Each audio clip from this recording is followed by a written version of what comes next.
verse number 37.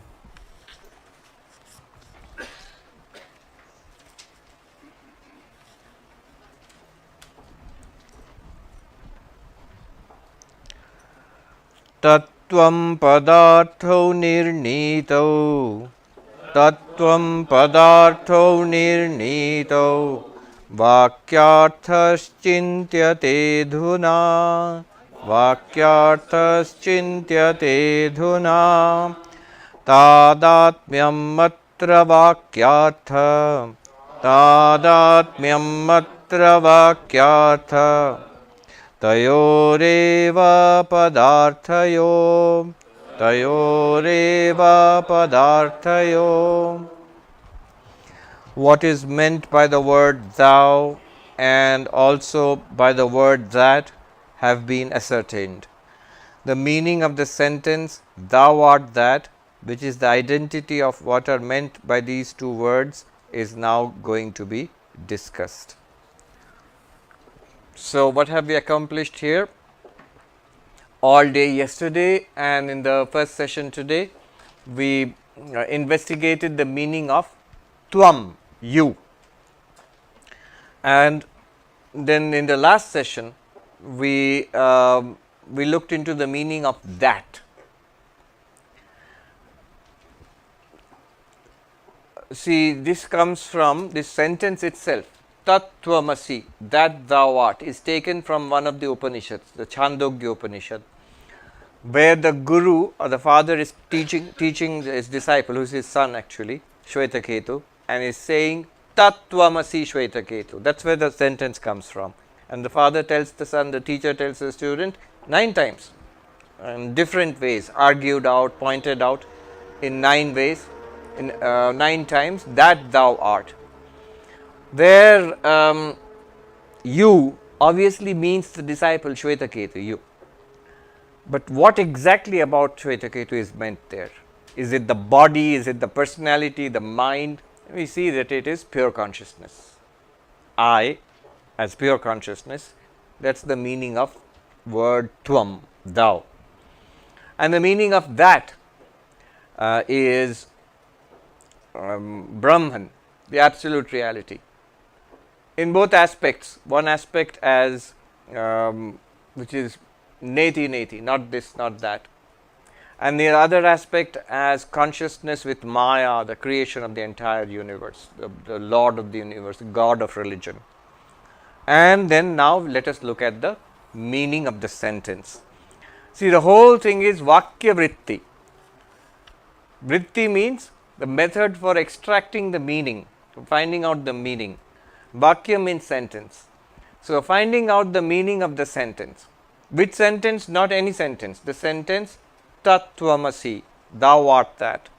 And Vritti is what we are going to do now, the finding or extracting the meaning. So, the first part of extracting the meaning was to find out the meanings of the terms, that and thou. And we have to investigate into that. And we have done that now. The next part is to put them together and get the meaning of the whole sentence. So, that is that's what we are going to do now. Why is it a problem? If I understand the meanings of the words, then the meaning of the sentence should be clear. But no, not so fast. When I say the meaning of that is God, and the meaning of you is you, Shvetaketu, you the student, you who are listening, then you put it together, it literally becomes you are God. That may be nice to hear, but doesn't seem right. It's not at all true. God is all powerful. I have very little power. God is immortal. I am subject to birth and death. God is all knowing. I know very little, and that too I forget very fast.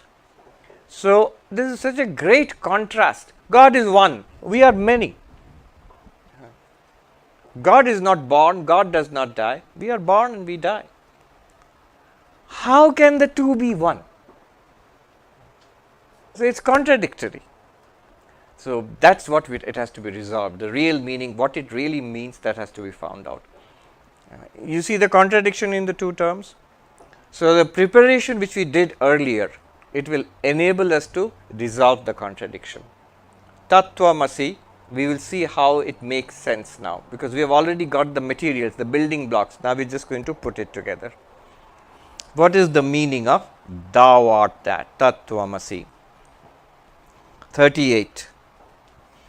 Samsargo va vishishto va, samsargo va vishishto va, vakyartho natra sammatah, vakyartho natra sammatah, akhandaikara satvena, akhandaikara satvena, vakyartho vidusham matah, vakyartho vidusham matah. What is meant by the sentence is not accepted either to be connected with or qualified by anything else. The meaning of the sentence, according to the wise, is an indivisible being consisting of bliss only.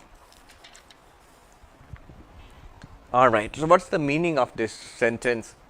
Tattvamasi, you are that. It expresses an identity. The two are one. That and you, Tvam, Tat and Tvam. That Brahman and you, the Jiva, you are one. This identity is being expressed here. Oneness. But here's the problem. How can it be oneness? Because you have to understand, it seems totally different. So that is why the dualistic Vedantins will say that it means you are that, Tattvamasi. What does it mean? It means you are not that. Atattvamasi, that's the Madhva interpretation. God is all powerful, omniscient, Vishnu, Narayana. You are a Jiva. He is the master, you are the servant. He is the Lord, you are the subject. Are you one with him? No, you are different. So, what does this mean? It means you are not God. That's what it means. And there is a reason, there is a grammatical reason, they will show that it fits. We don't accept that. We take it prima facie. When it says, Upanishad says you are one, it literally must mean one. And yet, it doesn't seem to be one, because the difference is so much. So, all the effort now will be to show how there is one reality. Though it seems to be very different, we all seem different from each other, and if there is a God which we read about, we seem to be very different from God. So, how can it be one reality? Now, the options are being considered. So, what will happen in the next few verses? We will do what is called today hermeneutics. Hermeneutics means extracting the meaning of a text, textual interpretation, so that it makes sense. Right now, on the face of it, it doesn't make sense. How can man be God? That's why the dualistic Vedanta schools are mad at us. They consider us blasphemous. How dare these insignificant little creatures, how dare you say you are God? So, how does it make sense? We have to make sense of this. So, this will go on for the next few verses. We will try to extract the meaning. Now, the process starts now. Here he says, there are two options are being offered. You want identity, right? Tat and Tvam, you and God, you are identical. One way could be samsarga. This is one approach. What is samsarga? Let me explain. When we say a blue lotus, that's a classic example used in Sanskrit texts. Nilotpala, blue lotus, but it could be just anything. It could be, all right, let's take this example.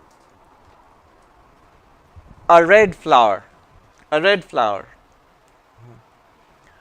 Now, red is not flower and flower is not red. Flower it's a flower. It's not a color. Red is a color. And so, flower is not a color and a color is not a flower. And yet, when we say red flower, I mean this one. I mean this one, to distinguish it from what is not red, a yellow flower. So, I mean, when I say red flower, I mean only one object. What object? This one. How do you make sense? Everybody understands. You all understand. When I say red flower, we understand. How does this work? So that's technically called samsarga. This is how it works. It is red qualified by flower and flower qualified by red. How does that work? It's like this. When I say red flower, what the word red, what it does is, it refers to this entity by saying that it's not a blue flower, it's not a yellow flower, it's not a pink flower, it's a red flower.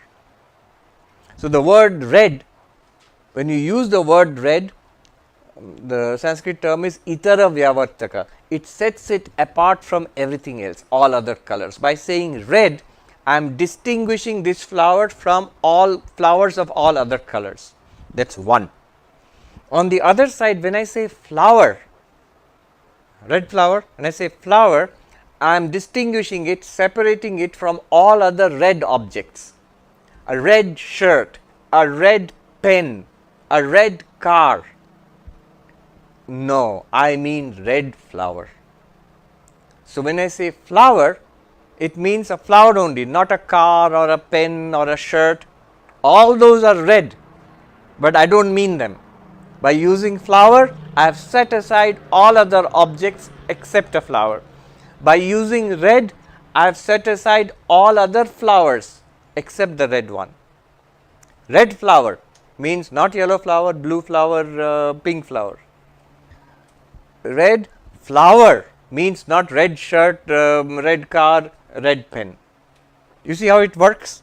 So when I say red flower, the two terms come together and mean this. And it's an identity. It's an identity. Right? Here, identity means one object. It means one object. Here is one object. Who is saying this? The opponent is offering us this option. So why don't you interpret Tattvamasi in this way? It will be disastrous for us if we try to interpret in this way. Why? Because in red flower, there is no contradiction between red and a flower. Right? Because a flower could be red. Here, it's a red flower. If I had said red blue, then there would be a contradiction. Is it red or is it blue? If I had said flower car, you can't do that. It can't be the one thing. So red flower is not a problem. But if you say Tattvamasi, if you put Tat and Tvam together, that and thou together, and you say it's like red flower, will it work? It won't work. Why won't it work? It won't work because they are contradictory. The Tvam is the individual Jiva, sentient being, who is born and who dies, and Tat is Ishvara, who is beyond birth and death. Tvam is the Jiva, individual beings, who knows very little, Alpagya, very little knowledge. And Tat is God, we just read, Sarvagya, knows everything, omniscient, if God exists, omniscient. Most of all, Jiva is aparoksha. Aparoksha means directly available to us. You feel your own presence, right? All of us, we feel our own existence. We are directly aware of our own existence. I am directly aware of my own existence right now. But God is paroksha, is distant, is remote, is taken on faith. I have read about it. You, the Swami and the pastor and the mullah, they have told me about God. I don't feel God's presence directly. So that which is immediately felt right now and that which is remote, which is taken on faith, how can they be one thing? If you put them together, red flower, no problem. But if you put Tat and Tvam together, Ishvara and Jiva together, then what are you saying? The little knowing, all knowing, the mortal, immortal, the present here and present everywhere, the directly experienced and taken on faith, together one reality. How? You must appreciate, it's completely contradictory, it's completely nonsense.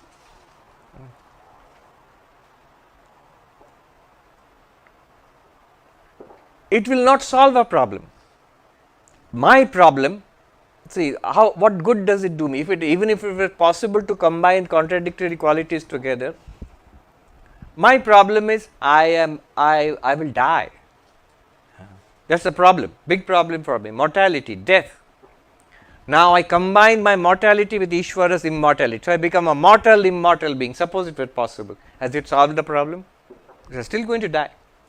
In some sense, maybe immortal, but in another sense, mortal. How is it solved the problem? There is a joke about this. So there is this couple who are going to a party, and the wife said to the husband, "What's the smell? Ew." And the husband said, "Oh, my socks, I haven't changed my socks."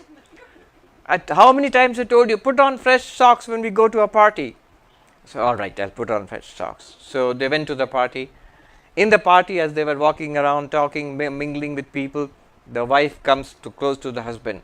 "I told you to put on new socks. I can still smell it." The husband said, "I did put on new socks." "Really? But I can still smell that awful smell." "Oh, that's the old socks. I put it in my pocket."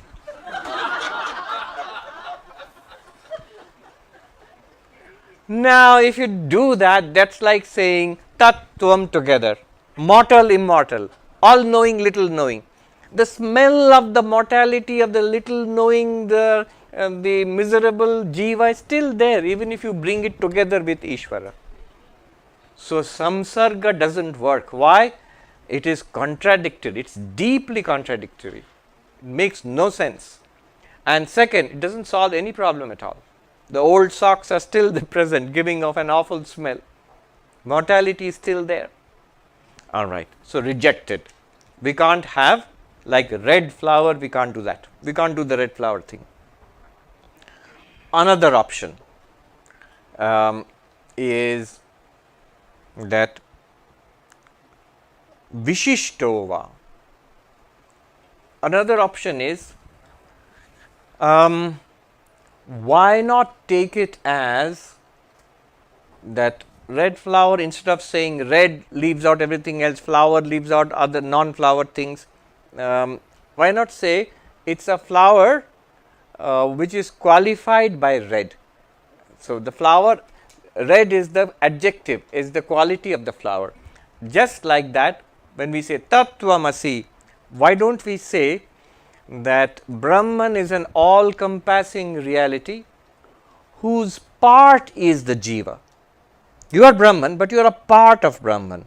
You are jiva jagat vishishta Brahma. Brahman is one reality and we are all parts of Brahman. We are not Brahman. Like hands and feet are my parts.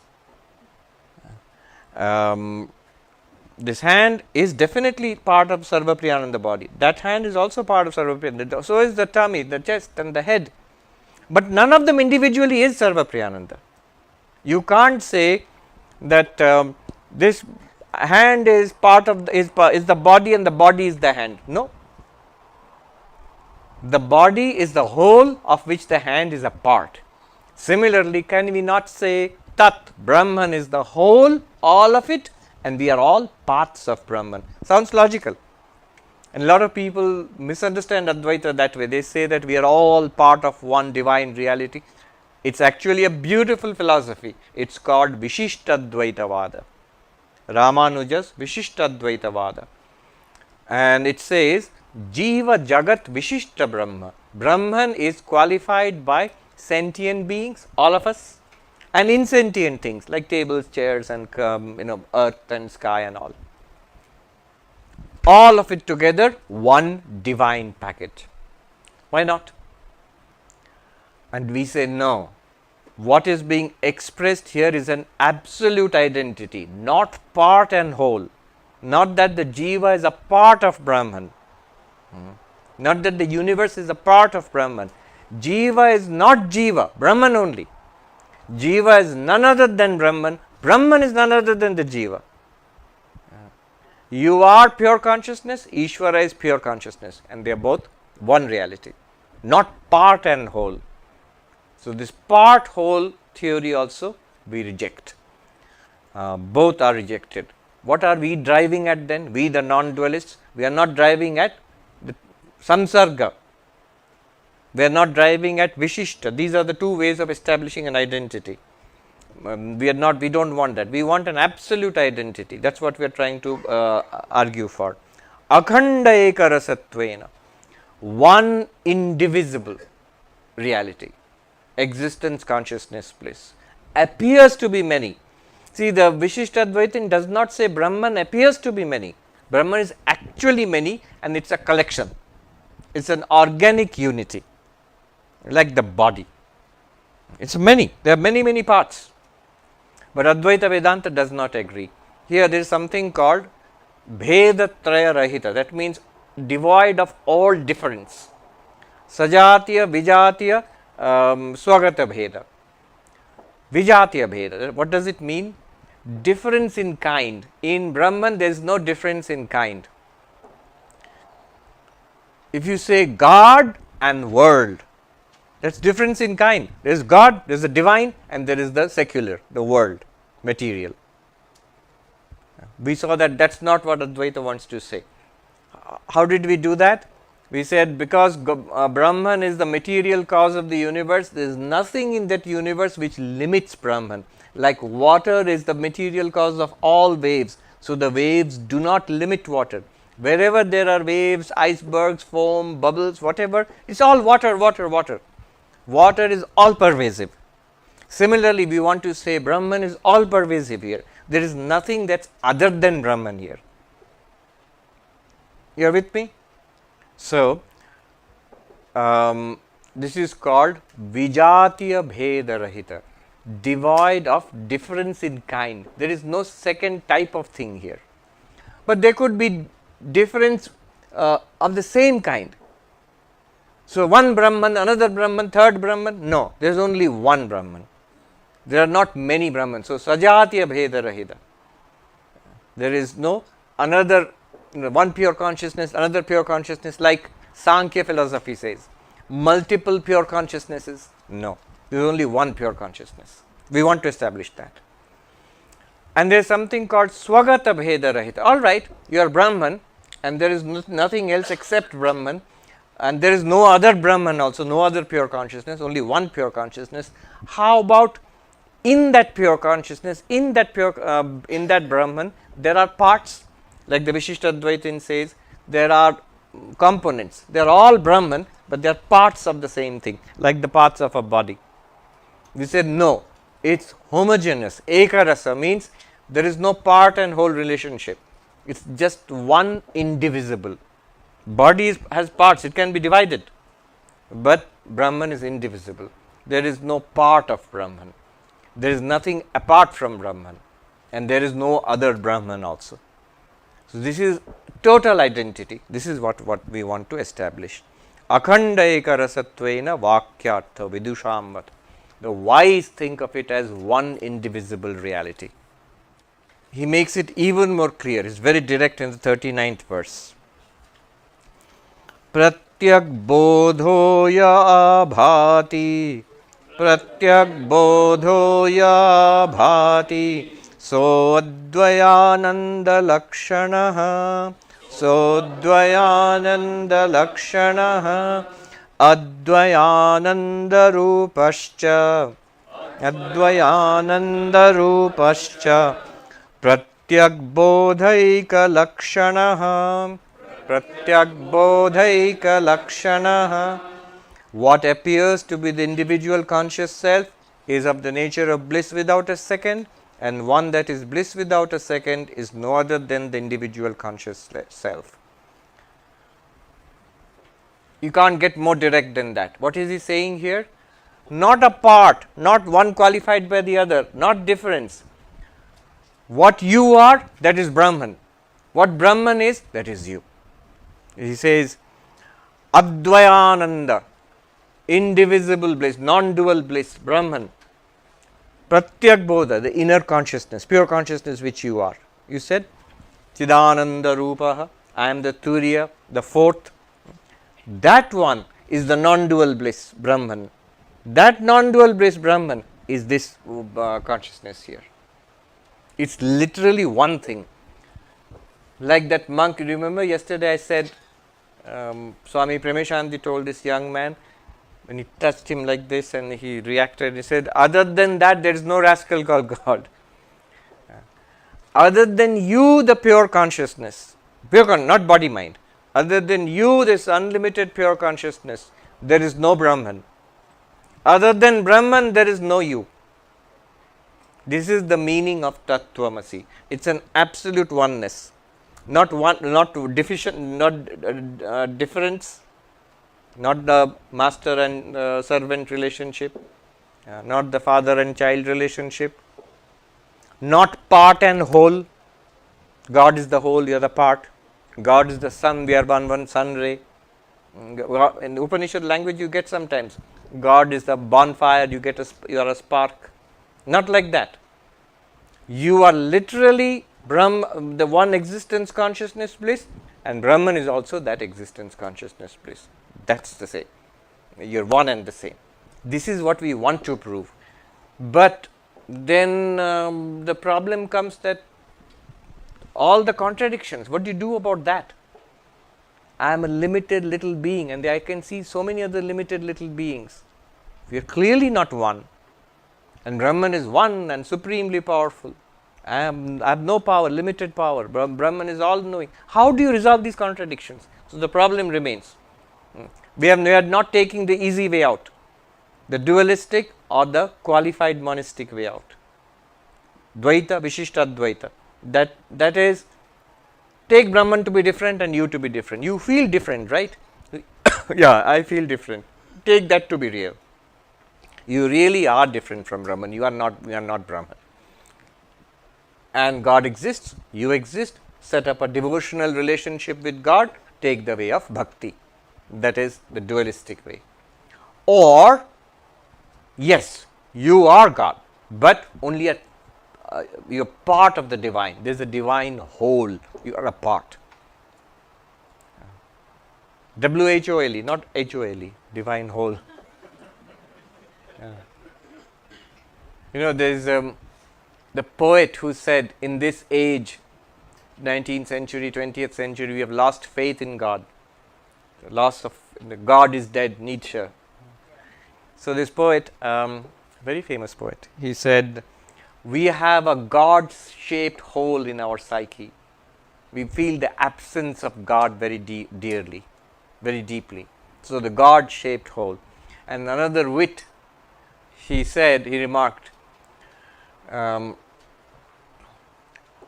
to fill up, the Buddhists have filled up the God-shaped hole in our heart with a hole-shaped God. Hole means zero, shunya. Buddhists talk about emptiness, shunya.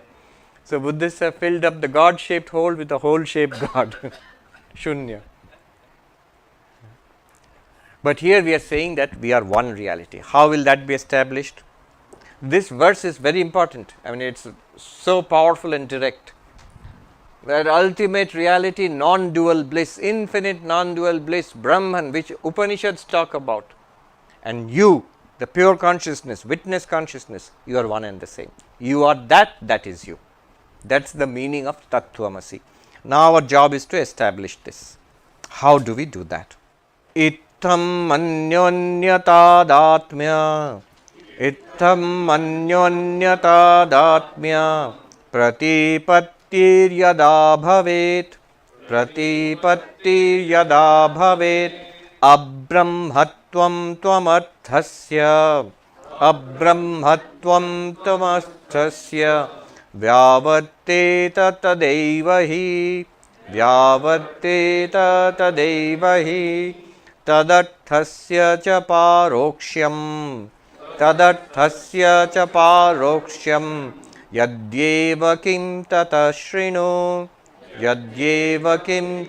shrinu Purnanandaika rupena Pratyagbodho vatisthate. Pratyagbodho vatisthate. This is what I was saying in the last session. What does Advaita do? It takes the certainty of our own existence and the infinitude of God's existence and puts them together. It removes the remoteness of God. God is something on faith. No, I exist. This very existence is God's existence. It's certain. And it removes the limited nature of my existence. God is the one existence of this entire universe, and I and God are one reality. I am the one existence of this entire universe. So it becomes unlimited existence. That's what it's being said here. The misconception that the word thou means something other than Brahman, and the word that has for its meaning something mediately known, ceases immediately on the comprehension of the mutual identity of the meanings of these two words. Disciple. So, student is asking a question. What follows this? The teacher. Listen, the individual conscious self stands as the one all-pervading bliss without a second. So, this is beautiful. So, this is what happens, what Tattvamasi can do for us. The misconception that the word thou, you, I have the misconception. It stands for something other than Brahman. What is my misconception? It stands for this body. I am this body. I am this mind. I am this person. I am this body-mind complex. Sarvapriyananda, labeled Sarvapriyananda. This is who I am. Vedanta says it's a misconception. The moment we understand Tattvamasi, we realize that the word you, does not refer to anything other than Brahman. How did we do that? That's all we did yesterday and this morning too. Not body, not mind, witness consciousness. That's one thing. Second, the word that, tat, there is a misconception that it means something remote. Brahman, cause of the world, all powerful, immortal. I heard about it. God exists. God knows if God exists. I have been told that by my religion, by the holy books, so it's a kind of remote thing, paroksham, remote, not directly experienced.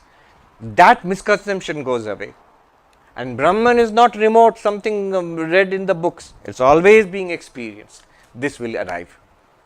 So you put them together, that's the meaning of Tattvamasi. Still, we haven't resolved the problems, but this is what we are trying to do.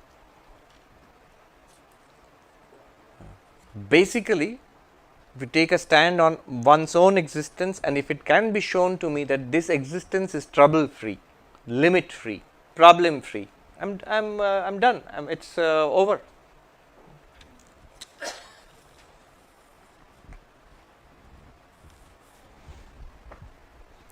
How do we resolve? Still, problems have not been resolved. The opponents are saying all that's cool, but you are obviously not limitless. You are born and you die. You are miserable. You have problems, and God is not obviously directly present to you. God is remote. God is something taken on faith. How do you put these two together? Let's see. 42. Tattvam asyadi vakyam cha tadatmya pratipadane lakshyo tattvam padarthodau upadaya pravartate. Sentences like thou, what, that, etc. go to establish the identity of what are indirectly expressed by the two words thou and that. Okay, now we come to what might be called brass tacks, walk the talk. Show me how they are one, how God and man are one reality. This we'll have to do by a method of interpreting the sentence, which is why the name of the book is Vakya Vritti, interpretation of a sentence. We have to interpret this sentence. Why do we have to interpret this sentence? Because the direct meaning of the sentence does not make sense. The direct meaning is you are God. It does not make sense. The dualists are right when they get mad at us. We say you are blasphemous. You think you are God. This is crazy. This is megalomania. You're right. Not in that sense. Not in the direct sense. When the direct meaning does not work, we have to take an indirect meaning. When the dictionary meaning does not work, we have to see what is being implied here. I bought a mango. I ate the mango. Now I am using the same word mango, but when the first sentence, second sentence, I meant two different things. First thing was when I bought the mango, I bought the whole fruit. But when I say I ate the mango, everybody understands this. It means I ate only the flesh of the mango. I left that big seed out. I left the skin out. And I ate only the seed. But I don't say all that. I just say I ate the mango. Everybody understands. You didn't eat the whole mango.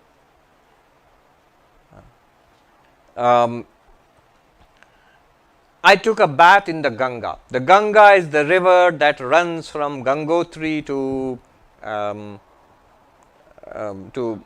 Ganga Sagar. I took a bath in the Ganga. Now I am using the same word Ganga, but in two different senses. The implied meaning is understood. When I say Ganga is the river, it means the whole river from the source glacier to the bay where it goes, the delta where it goes into the Bay of Bengal. But when I say I took a bath in the Ganga, it means only in the Ganga near the monastery, that too it's flowing continuously. At one particular time I went and took a dip there, right? Or a more relevant, closer example. So the Athabasca river, it flows from the ice field there near Jasper, the Columbus ice field, and it flows to the Arctic. So if I say I saw the Athabasca river, so the river, you understand, it flows a long distance from the glaciers to the Arctic Ocean.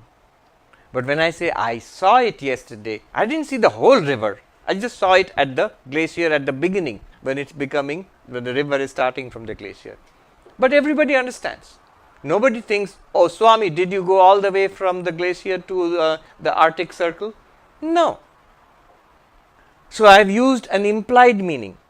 The direct meaning of the Athabasca river is the whole river. Of the Ganga is the whole Ganga. Of the fruit, mango is the whole fruit.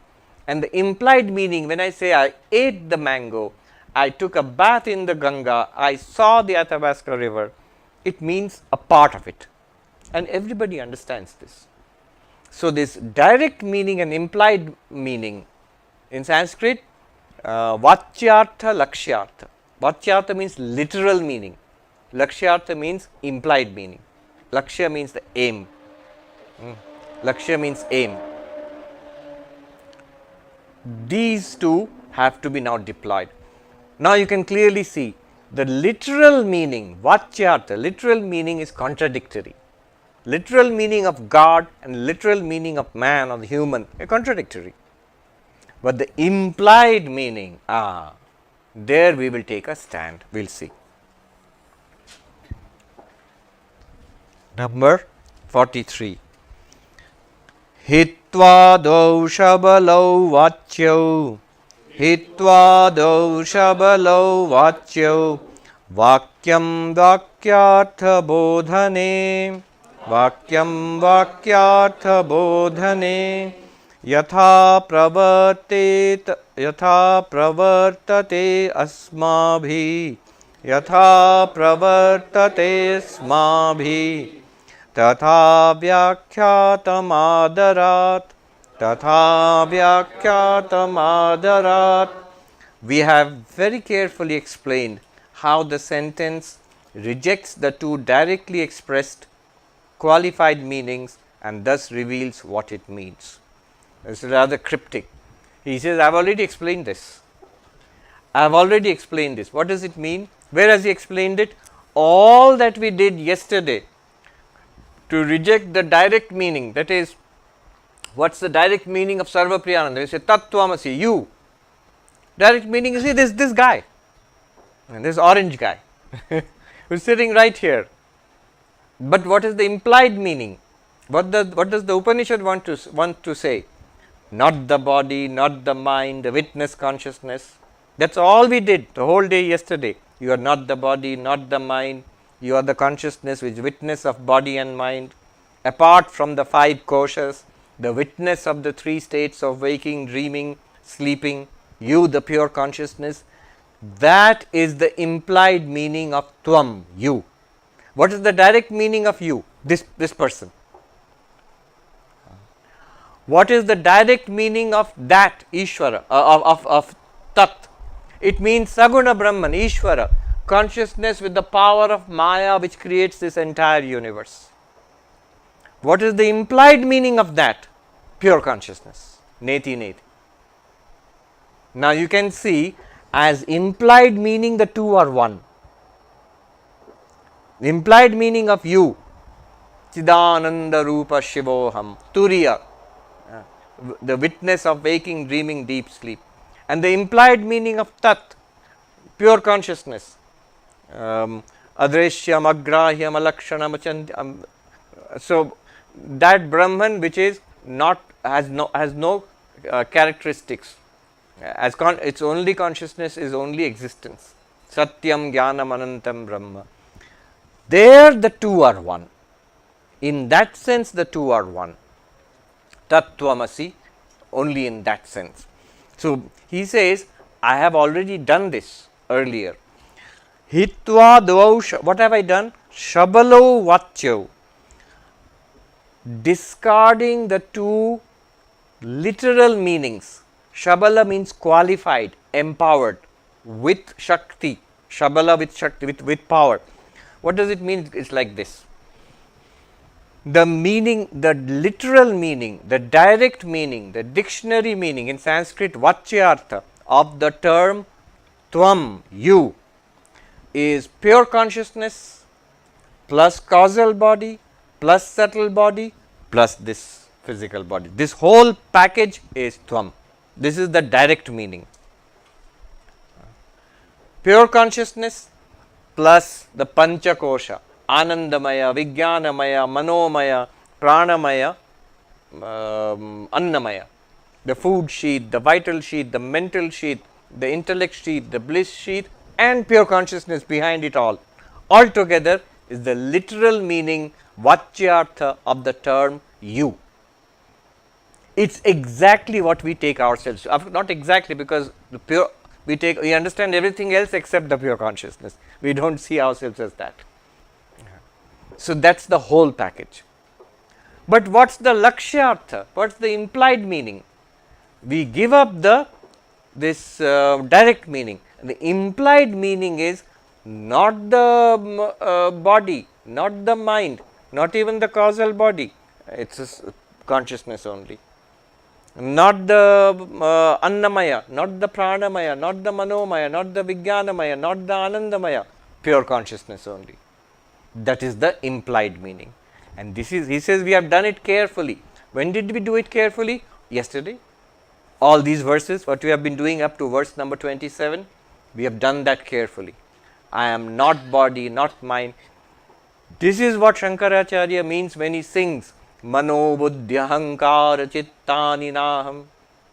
Then only you can say, Chidananda rupa shivoham, shivoham. Not the mind, not the intellect. I am the witness consciousness. I am Shiva, I am Shiva.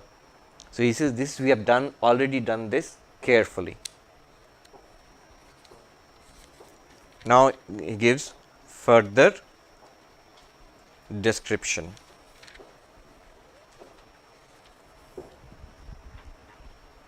Alambanataya bhati आलम्बनतया भाति यो अस्मत् प्रत्यय शब्दयो यो अस्मत् प्रत्यय शब्दयो अंतःकरण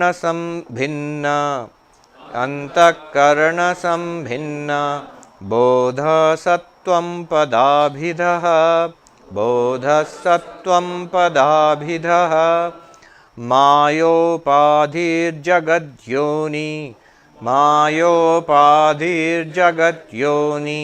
सर्वज्ञत्वादिलक्षणः पारोक्ष्य सबल सत्य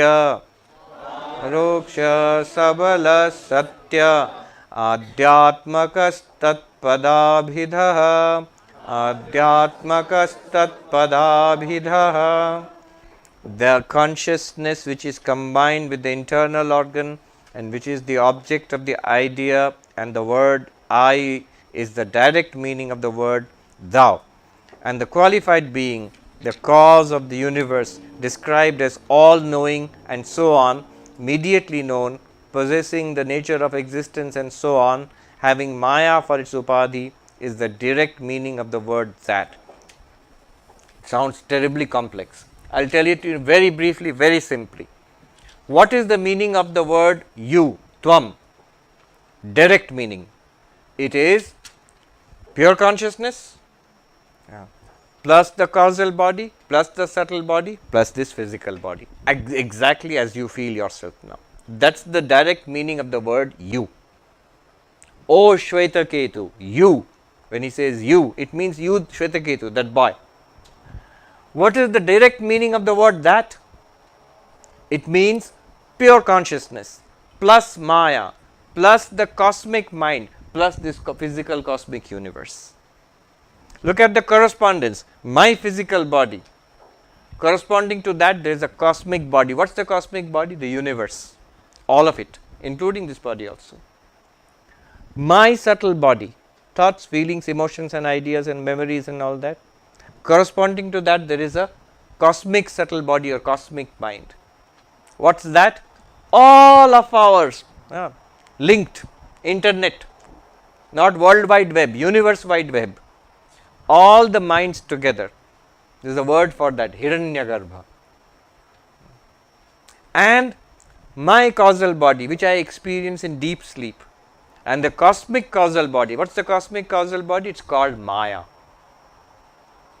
So, consciousness plus Maya plus cosmic mind plus cosmic body, that is the direct meaning of the word that. If you want to understand that, just look at yourself. I have a physical body, a subtle body, a causal body, and I, the consciousness, right now. And Brahman also, consciousness, Maya, cosmic mind, and cosmic physical body, the universe. These are the direct meanings of the word you and that. And here all the contradictions are there. I have a little body, Brahman has this vast body of this universe. I have a tiny little mind, and Brahman has this cosmic mind.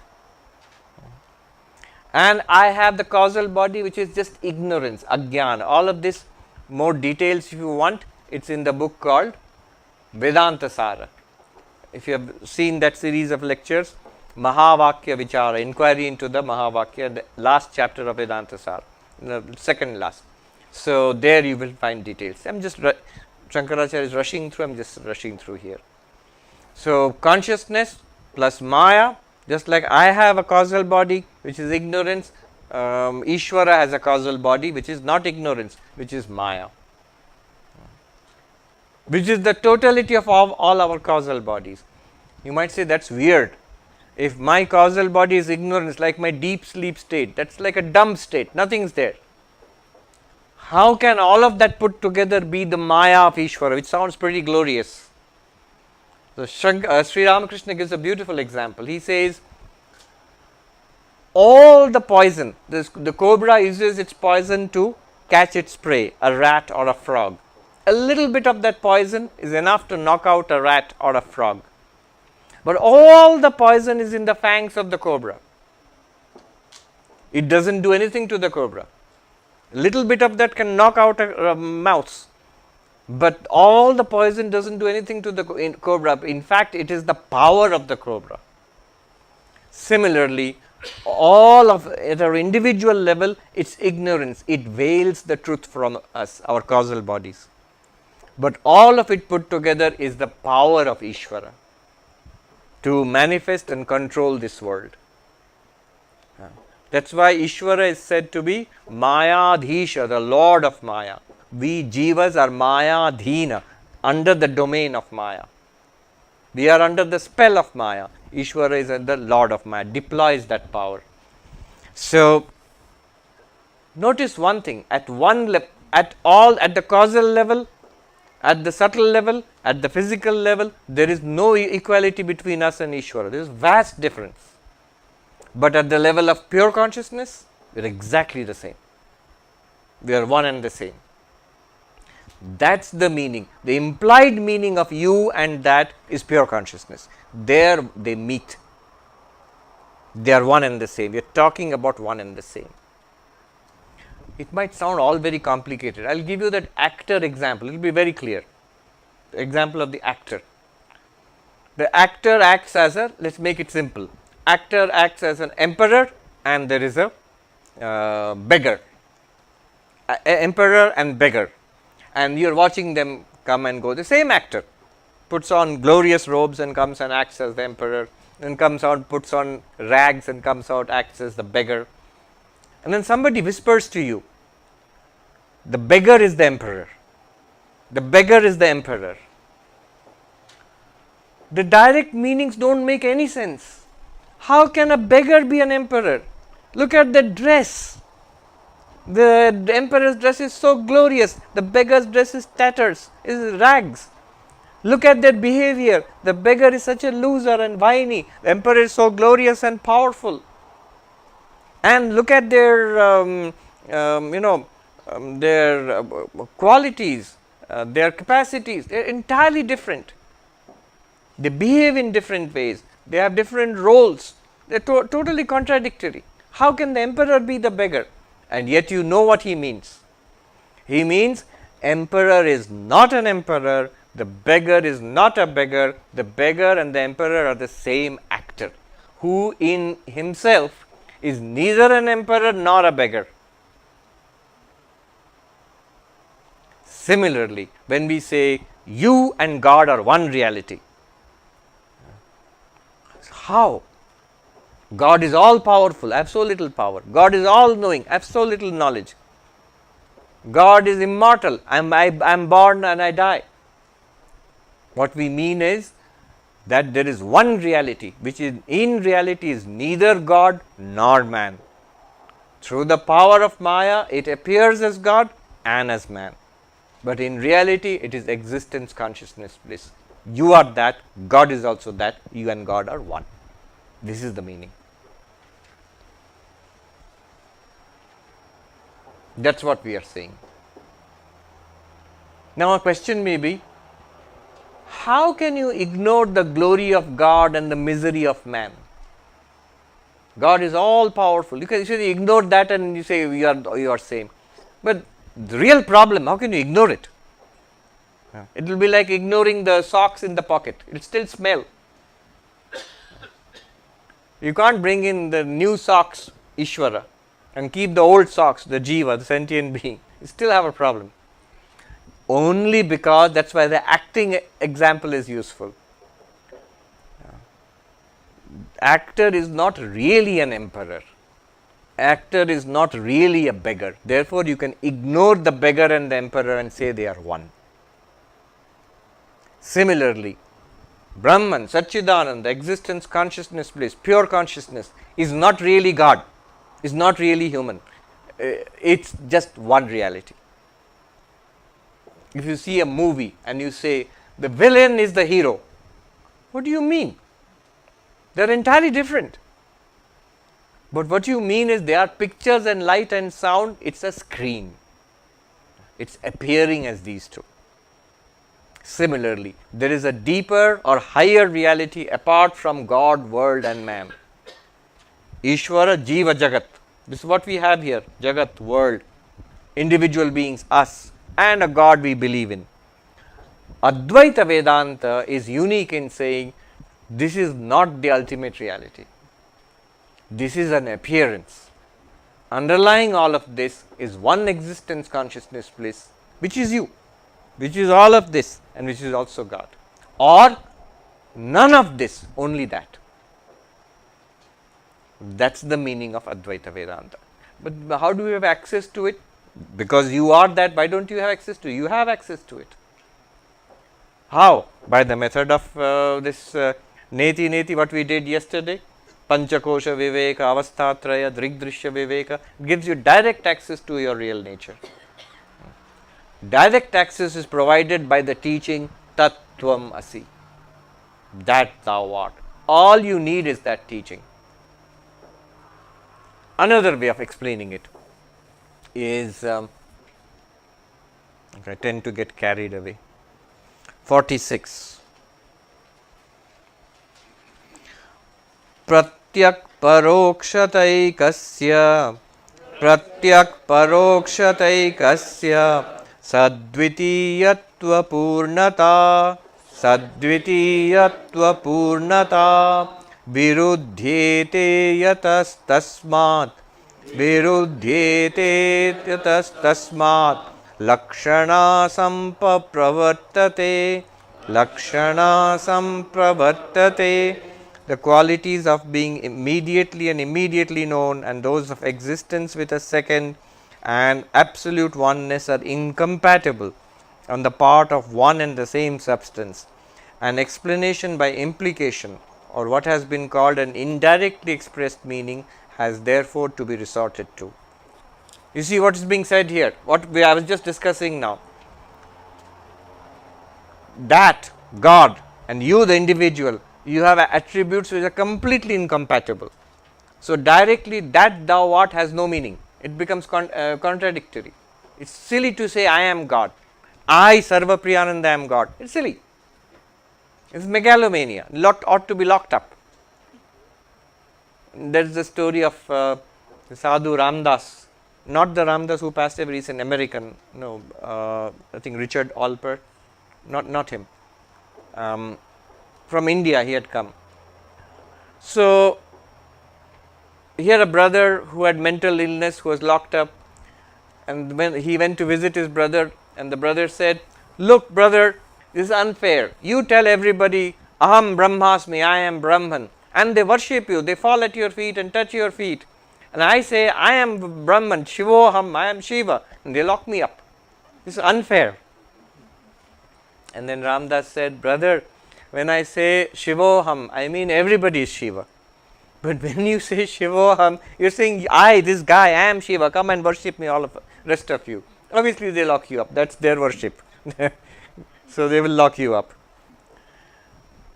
Direct meaning is contradictory, but indirect meaning, I am not the body mind, I am the witness consciousness, that is not contradictory.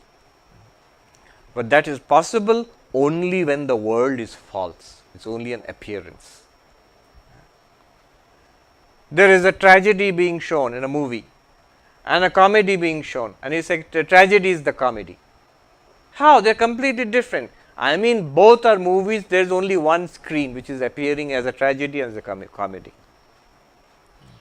Comedy, from God's perspective, comedy. From our perspective, tragedy. We will see today evening the talk is there, if God exists, why is there so much suffering? That will be one of the theories. But it is neither a tragedy nor a comedy, because, or it is there, but both are movies, and therefore the reality is one underlying them, and therefore it is all right. Sri Ramakrishna was asked by somebody, why is there so much sorrow if God exists? Today's talk we will talk about that. He gives answers at 3 levels. First level is mystery. So, it is a mystery, can we understand God's Leela, can we understand God, what God does? So, the gentleman who asked him was not satisfied with this answer. He asked again, if God exists, why so much suffering will be there? Second level answer, Sri Ramakrishna says, it is the Leela of God, the divine play of God. And the gentleman was very annoyed. He said, it's the Leela of God, but it is death to us. In Bengali, he said, Tar to Leela Ramra Mori. It's not a theory that will really, especially when we are suffering, to say, oh, it's all the divine play. Doesn't seem like play to me. Because it's not play to us. It may be Leela from that perspective, but from our perspective, then the third answer which Sri Ramakrishna gives leaves the questioners, the person who was asking the question, leaves that person speechless. The third answer he gives, Advaitic answer. It is the Leela of God, but it's His Leela, but death to us. Then Sri Ramakrishna says, third answer, but who are you? Who are you? In Bengali he said, Atumi ke he? Do you know who you are? Once we realize who we are, we lose the perspective of the Jiva and the perspective of Ishvara, and we see that one reality behind. And from that perspective, it's all right. There is no birth, where is the question of death? There is no body, where is the question of, the body is there, but I am not it. The body is an appearance in me. The movie continues, the tragedy continues to be a tragedy, comedy continues to be comedy, but now I realize both are movies, and that makes it all right. What makes the worst tragedy all right? It's because it's a movie, it's all right. If it was not a movie, it would be terrible. So here he says, the direct meanings are contradictory.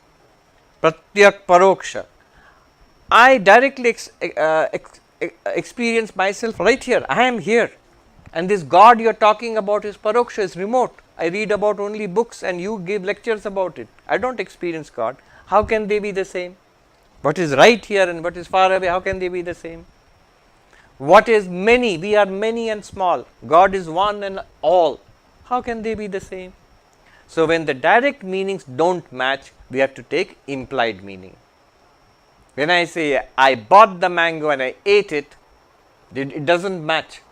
You automatically take an implied meaning. You say, oh, Swami bought a mango with flesh and skin and seed, and then discarded the flesh, the skin and the seed, and ate the flesh.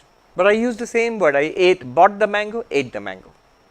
You automatically took an implied meaning, and that's what Shankara is saying here. We have to take an implied meaning here. The direct meaning doesn't make sense. 47. Manantara virodhetu, manantara virodhetu, mukhyarthasya parigrahe, mukhyarthasya parigrahe, mukhyarthena vina bhute, mukhyarthena vina bhute, pratitir lakshana uchyate, pratitir lakshana uchyate. In case there is an inconsistency with other evidences in accepting the directly expressed meaning of a word, the meaning connected with what is denoted directly and clearly intelligible by itself is called the meaning indirectly expressed. Okay, now he is saying, so we have to take an indirect meaning. What's an indirect meaning? Direct meaning is I am an individual being and that means God, a direct meaning, and the two are not compatible. Now you are saying take an indirect meaning. Indirect meaning I understand about the mango. Indirect meaning I understand about the Athabasca river and the Ganga river. But what is the indirect meaning about me and God? What meaning do I have to take? He says you have to take something which will be compatible, which will make it one identity. What is there? You know, we already know. What is the Jiva and what is Ishvara? What is the human, what is the individual sentient being and what is God? If I tell you the two direct meanings, tell me what is compatible. I am pure consciousness plus causal body plus subtle body plus physical body. God is pure consciousness plus Maya plus cosmic mind plus the cosmic universe. Where is it compatible and where is it not compatible? Is the physical universe and one little body, are they one? Are they the same? No. Is the cosmic mind, if it's such a thing is there, and one individual mind, are they one and the same? No. Is Maya, the all powerful Maya which creates the universe, and this little causal body which I have in deep sleep, are they the same? No. But then where is it the same? Pure consciousness, Chaitanya, pure consciousness. So that's the implied meaning we will take. The robes of the emperor and the robes of the beggar are not the same. The dialogue of the emperor and the dialogue of the beggar are not the same. The body language of the emperor and the body language of the beggar are not the same. But where are the beggar and the emperor same? As the actor. And note one thing, in reality it's just the actor, it's not a beggar, not an emperor. In reality it's just one thing, Satchidananda. Why can't you leave the poor world alone? Why do you have to make it false? If it is real, you can't ignore it. It will be like ignoring the old socks in the pocket. It will smell. If it's really an emperor and really a beggar, you can't say they are the same. But if it's an actor behind both, and it's a false, it's an acting of an emperor and acting of a beggar, then you can say they are the same. Here in Advaita Vedanta, that's why there is this drive to prove the world is an appearance, not really an independent entity apart from consciousness. Then number 48.